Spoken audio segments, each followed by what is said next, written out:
$100 million will be given to the leadership of the Defence Force.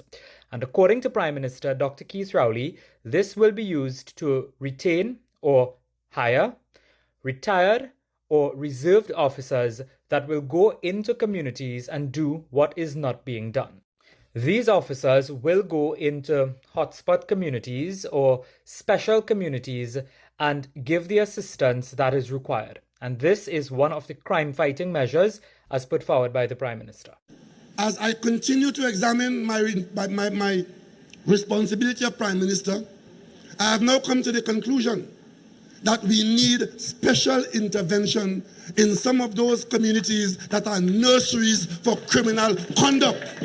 In those communities that you will see named in the very near future, I will instruct the Minister of Finance to identify immediately $100 million to go inside those communities and do what is not being done, because criminals in there have taken control of those streets and those houses and are making it difficult for government services to go in there and give some people an opportunity for a decent life. So according to Dr. Rowley, this will allow officers to do what is not being done within these communities. And according to him, it is something that he will not allow people to deter him from, particularly the opposition. So when I do what I say I'm going to do now, I'm brook no obstruction from anybody on the other side. I will do what has to be done. Because no criminal in this country could take the position that the government must give deference to you because you have a gun or you have access to a gun. The state and the people of Trinidad and Tobago must stand predominant in this country.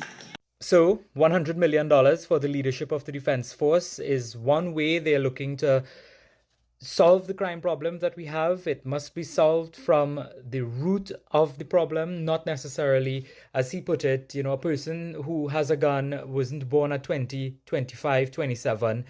They came from within a community that requires attention, requires special attention, so that they would probably go down a different path. What do you think? Those young men in the early 20s who you see walking around, proud that they have a gun. They weren't born at age 27. They were not born at age 18. They were born at one day, and they came up in families. One of the biggest problems in this country today is the breakdown and the failure of black African families in Trinidad and Tobago, where black young men are believing that they have no future, and they were brought up to believe that violence is a way of life. And let me tell you something. Special problems require special responses.